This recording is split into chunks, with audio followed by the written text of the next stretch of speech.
today I am showing you how I cloned my favorite pair of pants. These are my favorite pants from Anthropologie. They are silk capris, and this is the pair that I cloned. So I just have them side by side here so that you can see that I got all of the details the same. There is quite a bit of top stitching, loads of top stitching on these pants. And I did my best to replicate the pockets, and that is the front. Also, these pants just have so many details on them. Here is the waistband, and let me show you down here at the little ties, and then we've got all of these kind of interesting darts here. These look so strange when their pattern is actually like laid out flat and not sewn up. They're just really strange looking. And let me show you the back. Okay, these are super wrinkly, the wrinkliest pants that I have. They're really lightweight, super soft. So I did my best to clone them, pretty much make it identical, except for my little embroidered hidden jellyfish back here. There are also, there's this dart here, which I believe one of my friends told me was like the seat dart, I think it's called, but I had never seen that before. So I am going to take you through the entire process of how I cloned my favorite pants. All right, so these are the pants. These are Hey Hey's from Anthropologie, and they are 100% silk. And I first purchased these when I worked at Anthropologie when I was 19 and very tiny, and I have since gained weight, as one does when they age. And the original pair of pants that I have were like a size 0, and I don't fit those anymore. So I have been purchasing these on eBay. I have an alert set up. Every time a pair comes up, I buy them, assuming they're not ridiculously expensive, because these pants were about $80, I think, when they first were sold in stores. So some people have tried to sell them for like $60 still, all this time, what, 15 some odd years later. But anyway, these pants have all been ripping in the exact same spot. And it's not a nice little rip. It's a big giant one. And luckily my mother was with me when this pair ripped, because I did not feel the breeze on my bare ass. And she about died, just collapsing into a fit of giggles when I came out of the bathroom and she saw that there's this massive piece of fabric just hanging off with my butt sticking out. Thank God it was like a little bit further down, and thank God I had a sweater on so I could wear that around my waist, and then I was just freezing for the rest of the day. But anyway, these are silk, 100% silk. It's like a silk twill, I'm guessing. And I don't want to try to fix these in any way that adds more holes into what is obviously already a stressed area for the fabric. So I did try to repair these, but I don't like the way they look, and I don't feel that they're very secure. If they were in a different spot, I might feel a little bit better about them. For example, I have another pair of these pants that ripped like right here on the front of the thigh, right at the seam. So I was able to repair those just by sewing, like kind of bringing the fabric in a little bit closer, and that was fine. But I don't trust this. Also, the fact that multiple pairs of them have been ripping, I think it's time for me to clone these, because I absolutely love them. They fit perfect. They're so comfortable. And I know that the fabric itself is a huge part of that, because it is so soft and cool to the touch and breezy. I think Mood has a somewhat comparable silk twill or tencel twill. I think it's tencel. Silk twill is out of my budget right now. So anyway, my thought process on this is these are very complicated pants. These are pants that I would say come with like all the little bells and whistles, all the details. Like when you're working on a pattern that has a lot of details that are optional, this pant has all of that. We've got back pockets that are lined with twill tape, and we've got this waistband that is, it's got this extra layer on it to act as like fancy little belt loops, like extra belt loops, and then the belt loops themselves are one of fabric and one of twill tape. And then we have this strange dart that I have not seen before. I don't think I've ever seen a horizontal dart, and it is a dart. It's not top stitching. I'll show you. You can see that the fabric is actually folded over. I've never seen that before. It's just a little strange, and it's not something I think I'll be able to figure out without actually unpicking it and looking at the shape of the fabric. So that's just on there on the front, and then on the side we've got another pocket, fancy little pocket with the twill tape on it. We have regular pockets, but we've got these like front seams sewn in here. Like the order of operations as far as sewing goes is what is kind of throwing me off. And then down here at the bottom, we have more funky darts that I've never seen before. Let's see if I can show you what they look like. There we go. So I'm sure that once I unpick these, it's going to be a really interesting shape of the fabric. Also, these kind of look like flat felled seams, so yeah, it's just a really complicated pair of pants. And I don't know. I'm really at the point where I'm like, do I want to tackle this? But also, they're just going to go to waste, and I'm not going to wear them because of where the rip is back here in the lower booty area, which is like one of the worst places that it could be. Heaven forbid it would have torn like along here, so I could just kind of tuck it under nicely and get at least a few more wears out of it, but I don't think that's going to happen. So yeah, I think I'm going to tear into these, and I'll take you along for the process. Wish me luck. All right, I'm going to give you an update here because the construction of these pants is a little different than what I'm used to. I can just tell after spending, you don't even want to know how much time seam ripping these pants open.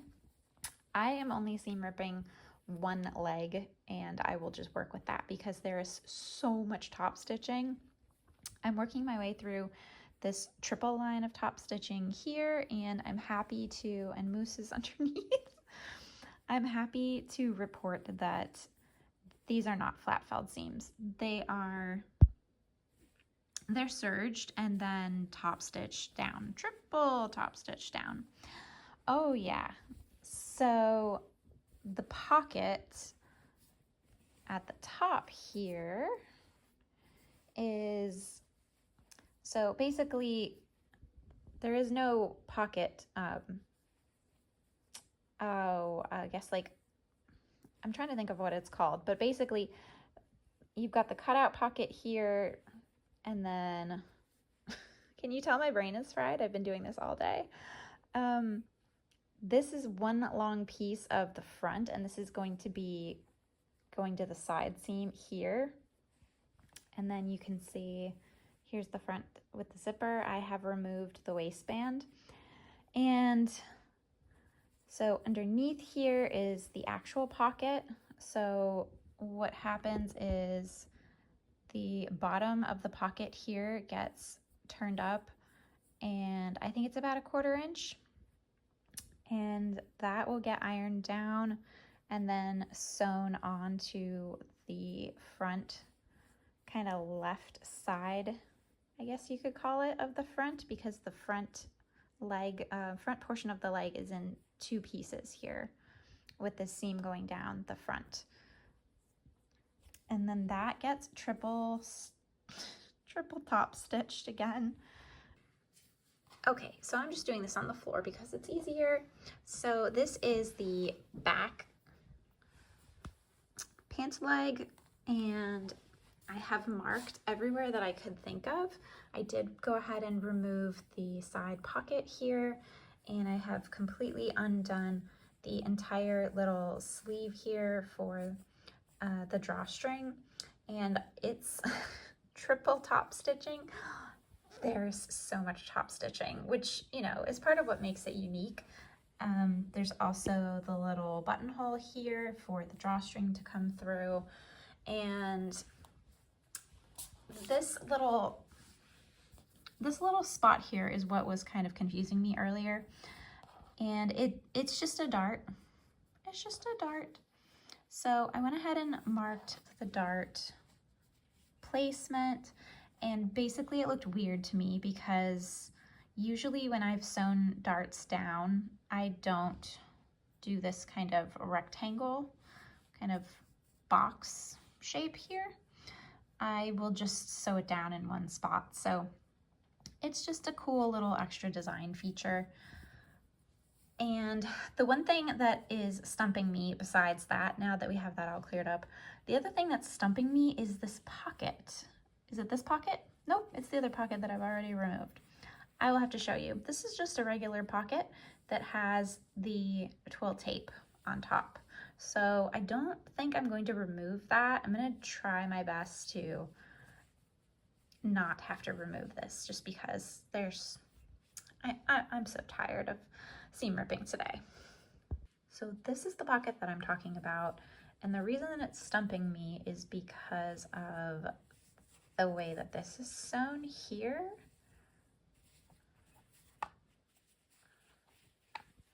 Just kind of strange that there is I just washed my hands, so I got a little bit of water on this pocket, but yeah, I don't know. It's just kind of weird because it looks like you could pretty easily just sew a line down here, but then you've got this too. So again, this is going to be an order of operations issue for me.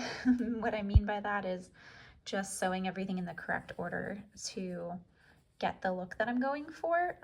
This top stitching was definitely done last after the twill tape was sewn on the outside.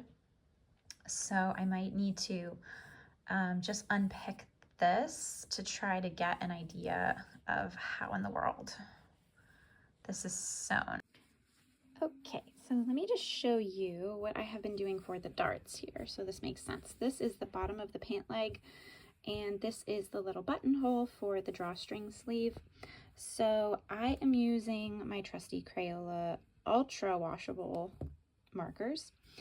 And what I'm doing, okay, so here's one dart that I have finished unpicking.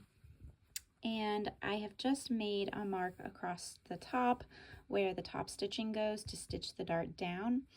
That being said, I would recommend using a different color of marker for the top stitching because, yeah, that would just, I have a feeling it's going to be mildly confusing for me once I get going, but this is what it looks like on the back. I have not ironed this part down yet, but you can kind of see this is where the dart is. So see how it's just kind of confusing now as to like where the actual dart is versus the top stitching. And my bad, I've already gone in and like colored everything, and yeah, I could go wash it, but I'm on a roll right now and I'm in the zone, so I don't want to get out of the zone.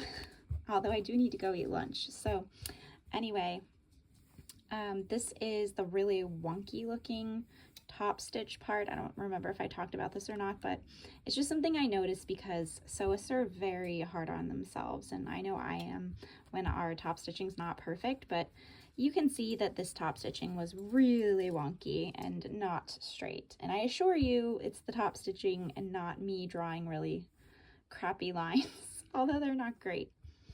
All right, so I've begun to unpick the top stitching here, so let me go ahead and finish that up. All right, so I've started creating pattern pieces, and let me just show you what that looks like. So this is the outer front portion of the leg, and I've got everything marked on it. I have the top stitching for the pocket.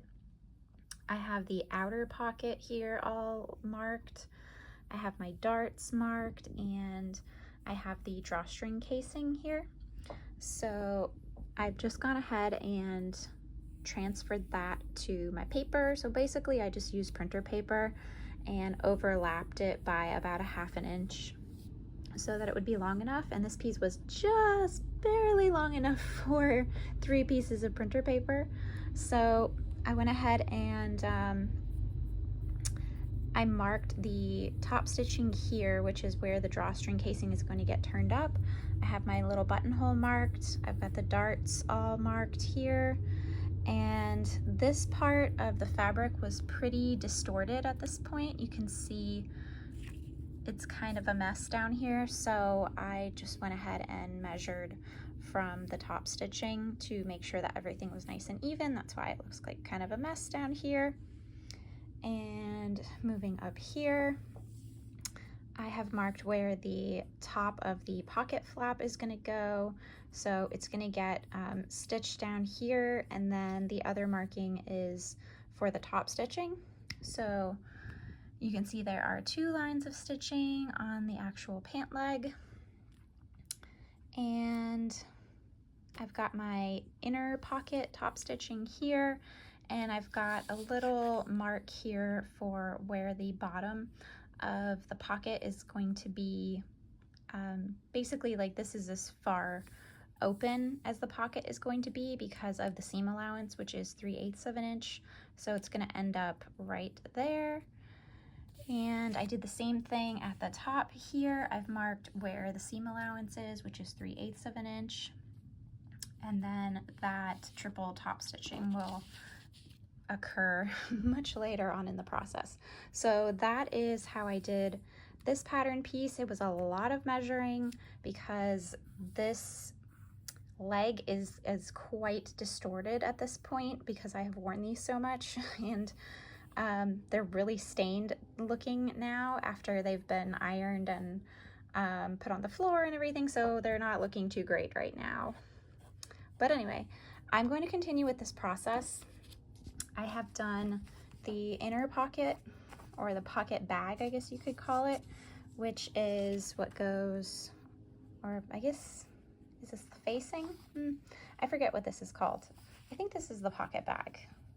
So this goes underneath this piece here, and I've gone ahead and marked basically just the seam allowance there, and right here where the pocket is this notch so that they line up correctly. And that's basically just a square. So on this pattern piece, I have made sure to mark the notches that I created to help it line up correctly with the top, this pattern piece here, and the waistband.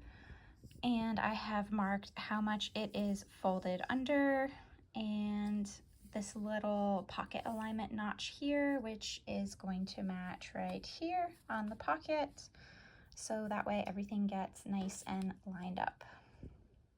So here are the pocket pattern pieces, and it's really important with the pocket pieces that you remember to add in your fold over seam allowances here to make sure everything is kept nice and neat, especially when you are using something that frays a lot. So this was that pocket that was kind of strange looking because it was sewn right here and kind of had the twill tape portion kind of popping out a little bit. So once I unpicked it, it totally made sense to me. I just remember when I had friends who were going to dental school, they had to take those entrance exams where you need to be able to figure out what things look like in a 3D space. And I'm just not very good with that, so definitely would not have made a good dentist. So the way that this is set up here, it's got a 1/4 inch that is tucked up underneath here. So I added that in, and then this part is 1 inch that's folded over. So I've got this here. So all in all, we've got an extra 3/4 of an inch that is going to be completely folded over. And this is going to be our top stitching line here. So that's this line. And then I have added in the twill tape placement, which again, the fabric is really distorted. So I had to do a couple different lines and do a little bit of math. And I added in my button placement here. And then I made myself a little note here that this is that fold and stitch line. So as far as the order of operations go, the first thing that we're going to do is sew on the twill tape right down the center. And it looks like there's some stay stitching on here as well. So I'll just make a note of that. And I will go ahead and sew on the twill tape.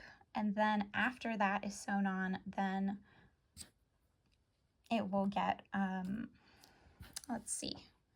So then after the twill tape is on, then we will go ahead and sew it down. And then we will come in here and sew that line. So basically that line is going to look like folding in the center where the twill tape is, and then sewing that down. So it's going to be 1/2 inch in from the center of the twill tape, or 1/2 inch from the side of the twill tape, excuse me.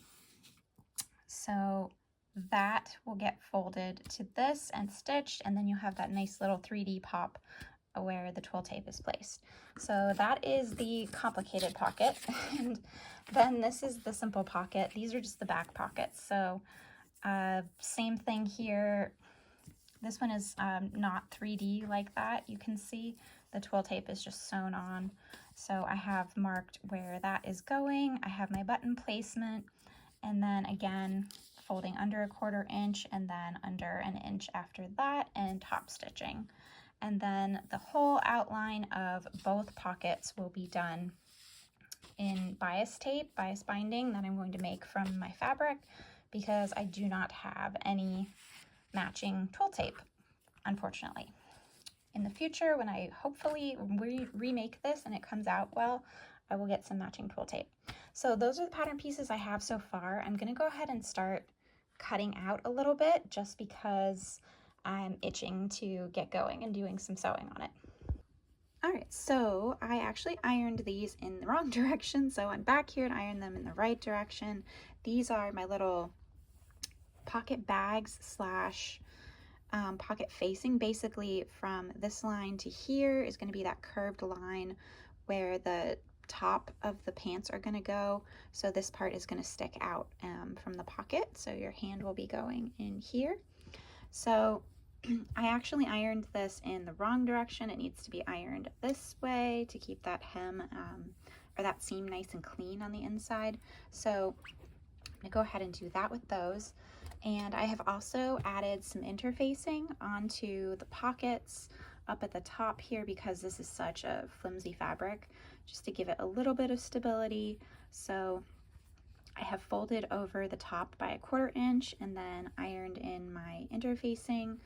And as you can see on this one, I folded over and ironed by another inch. So before I top stitch it, I'm going to go ahead and add in that bias binding tape. Also, this fabric is getting a lot of water stains from the iron, which is kind of annoying, but I will have to wash it anyway because of all my little markings. So not that big of a deal.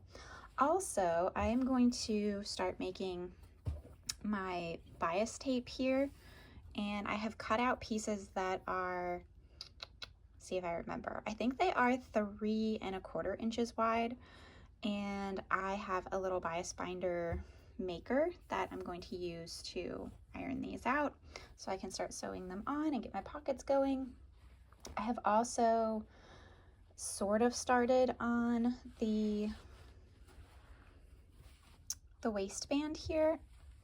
I did not fully remove the waistband, so basically I just measured the width of it and the length, and then I just cut out a piece and added some more interfacing stabilizer on here.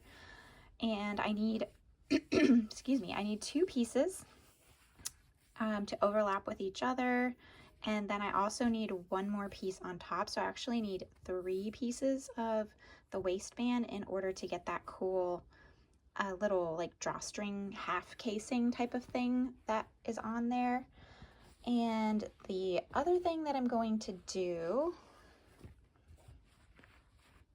in case you're wondering, this was a box that I made for blocking some knitting that I did that was really wonky because I tried flat color work and it's really hard, and I was just trying to block it into a better shape. So anyway, I am going to go ahead and add in the darts on these, sew them in, and I will meet you back here once I've gotten that done. Just for a little clarification, I forgot that I had this pattern piece sitting here, so let me just show you so this makes sense. This is my little pocket, what I've been calling the pocket bag. Honestly, I'm not sure if that's a good name for it. So it is going to go underneath this outer leg here, the front portion of the leg. So it's basically going to go underneath it like that. So that is why we need to fold up the hem right here so that it is nice and clean. So that's what I mean when I say that it's got this little part that's going to be poking out here. And then that will get top stitched, triple top stitched right here. So that is going to be another order of operations type of thing. So kind of a foundation before we get into really starting to get the pieces together to see what they look like. All right, so it has been a week since I filmed the last video that you just saw, and that's because this has turned into an absolutely insanely massive project that has taken so much more work and it's taking so much more time than I would have expected. So I will just walk you through what I have done so far. And I apologize if the lighting's not great. It's about 1 in the morning and I just wanted to film an update before I go to bed. So I have most of the prep work, I guess you could say. I'm not quite sure how we want to refer to it, but I have all of the pocket flaps and all of the pockets sewn.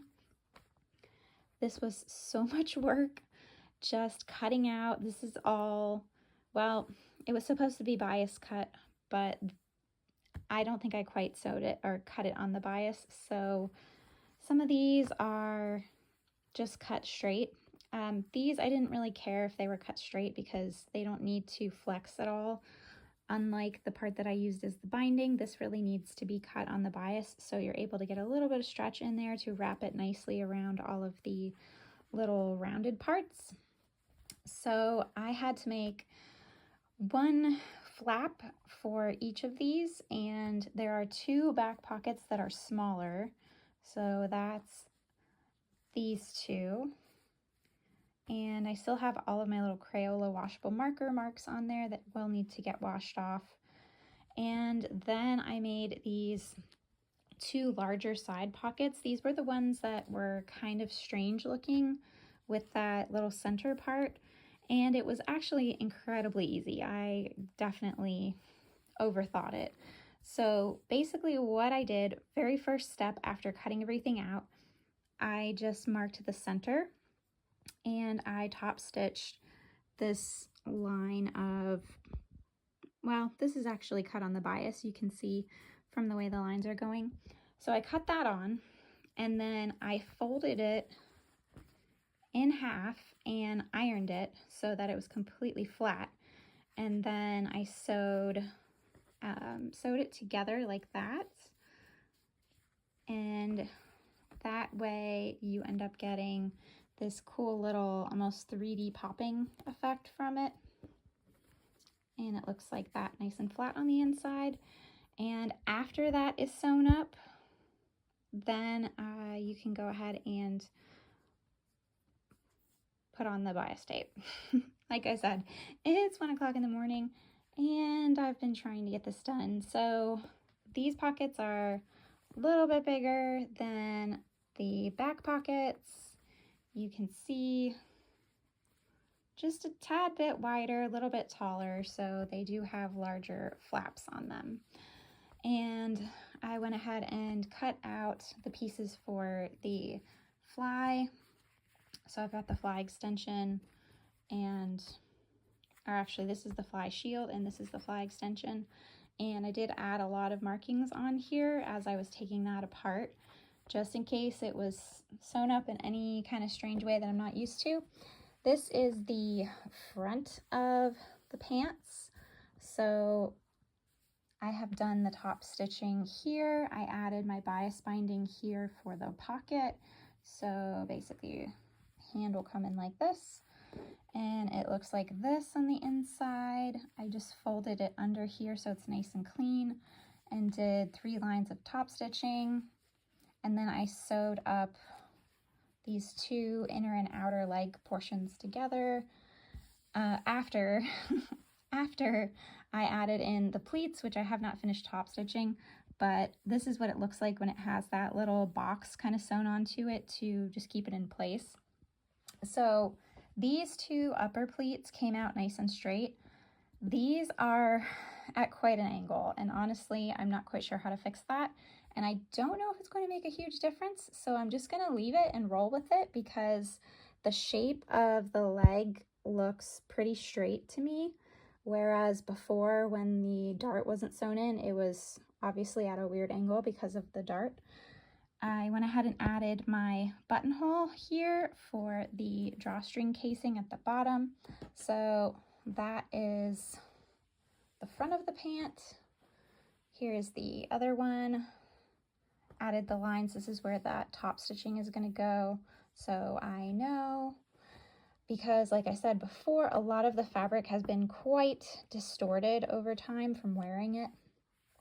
This is the left side for the fly, and the back. Okay, I'm having a little bit of a problem with the back. I will show you on this piece. The back, what I believe is called the seat dart. One of my sewing friends told me that. So that's what I've been calling it. It's not quite like, it's not quite lining up nicely, so I might have to play with that a little bit. This is just the line for the pocket, and these are just the where the loopholes are going to go. So I have been working on what is going to be the drawstring casing that goes on top of the waistband. So I'll show you my poor pair that I've completely torn apart. So on the top of the waistband, there's this extra little casing here for the drawstring to go through, which is kind of cool. So you've got 2 layers of the regular waistband that are sewn together. So you actually end up sewing, well, there's some seams here on the little casing, but it looks like you could get away with sewing 3 pieces of the waistband, and one of those has interfacing on them. So I did that. So this is going to be my casing, and every single one of these lines is a buttonhole. And then these are the regular buttonholes for the actual buttons. So yeah, also we've had a heat wave and it's really hot in my house.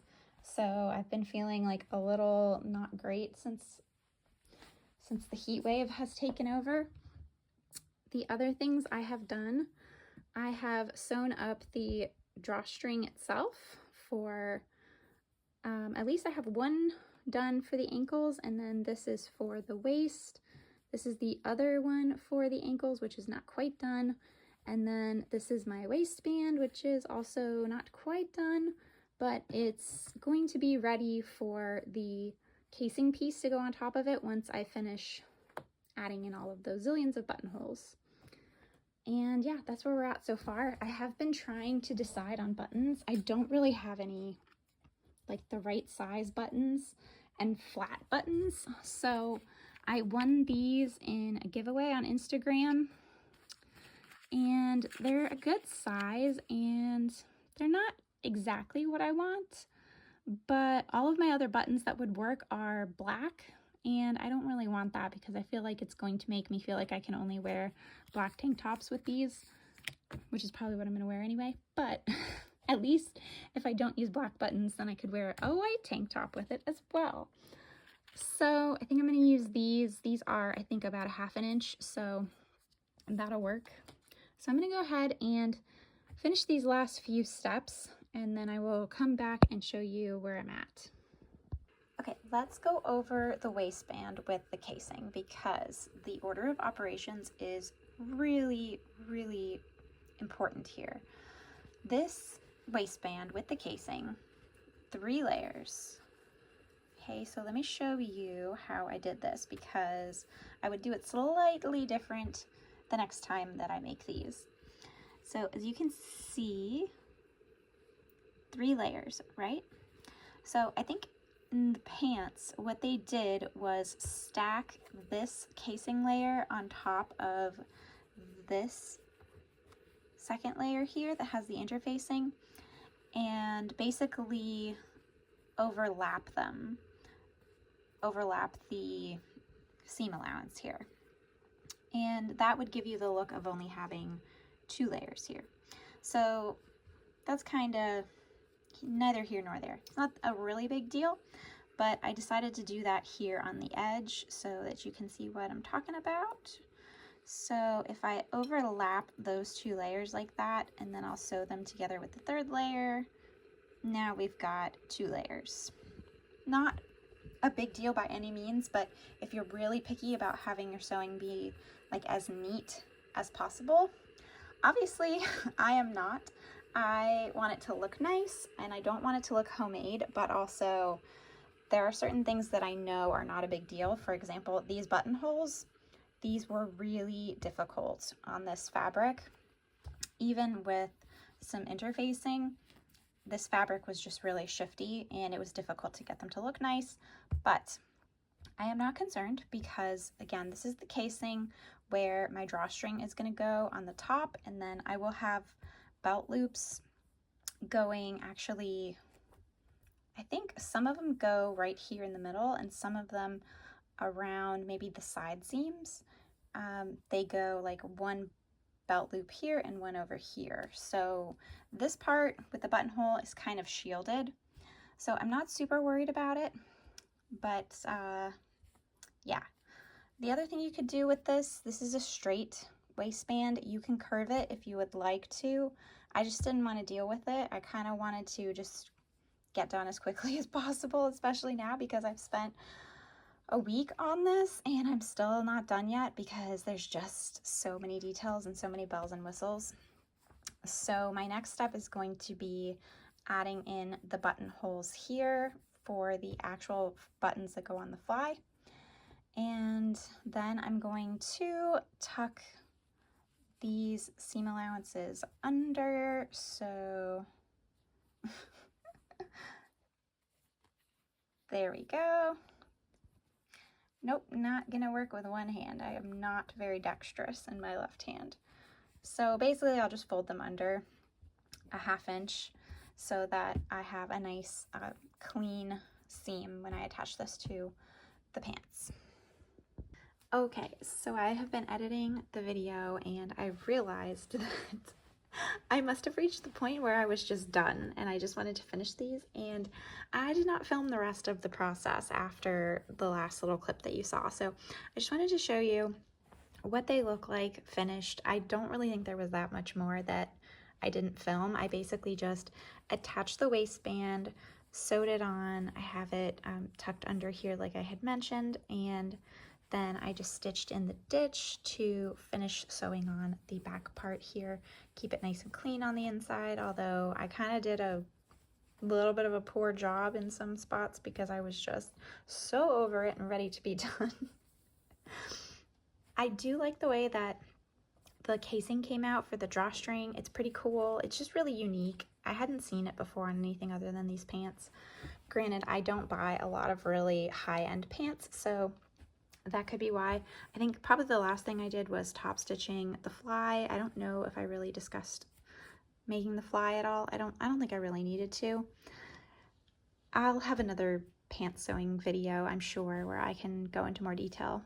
Actually, yeah, I already have my dark green trousers. I go into a lot of detail on making those. So I just wanted to show you how the pockets came out. I just really love how these pants came out. They are really, really pretty, and I almost venture to say that they look better than the originals, with the exception of there were a couple snags in this fabric as I was sewing, which is kind of a bummer, but I will keep that in mind when I resew these. So these are those pockets that were kind of breaking my brain a little bit when I first looked at them. Now after sewing them, I can't help but wonder why I was so confused about it. There's not that much to it, and they do look really nice. And let's see what else. These are those little darts at the bottom.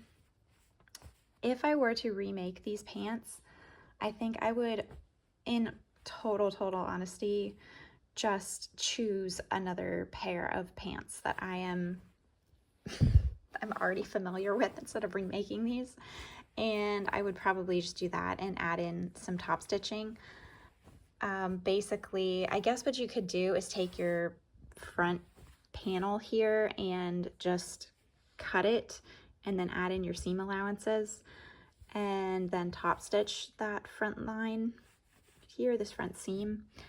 That would probably be easier than everything that I did. And honestly, I don't fully see the purpose of these darts.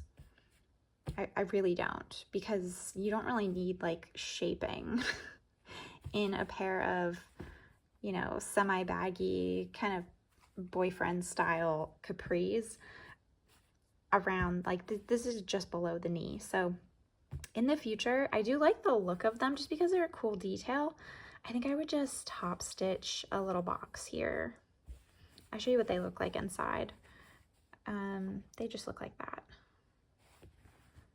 But I had to do so much work on moving them to get them to sit flat and not be super bubbly. So that was just a huge pain. And there was more top stitching down here. Again, triple top stitching, just so much time. And it does look really nice. I mean, it's very clean finish. Like the whole thing is so clean, which is lovely, but maybe not completely necessary. Also, I had a minor issue with kind of feeling like the back crotch length wasn't quite as long as I would like it to be, so I actually did not top stitch the seam on the back, like the back seam here. Other than that, if you have any questions, let me know. I do love these, and I have already worn them a lot. The fabric is really nice. This is a Tencel Twill from Joann's. May she rest in peace.